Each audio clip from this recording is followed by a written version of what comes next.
Angkatan Bersenjata Federasi Rusia menghancurkan puncak menara sistem komunikasi dan pengawasan Angkatan Bersenjata Ukraina dengan misil di dekat New York. New York bekas Novgorod di distrik Bakhmut.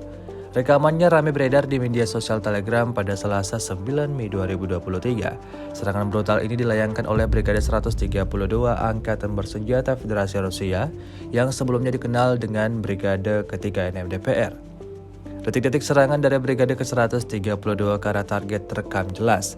Diketahui, imbas dari serangan tersebut repeater musuh dan kamera kubah yang dipasang di menara di sekitar desa dengan rudal anti-tank hancur meledak seperti yang terlihat dalam rekaman.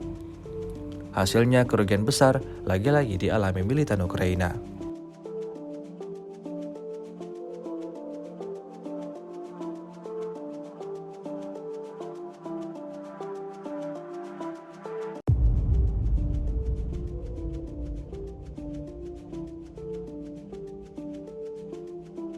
Rusia melaporkan 418 pesawat Ukraina, 230 helikopter, 4.042 kendaraan udara tak berawak, 421 sistem rudal anti pesawat dieliminir sejak awal operasi khusus.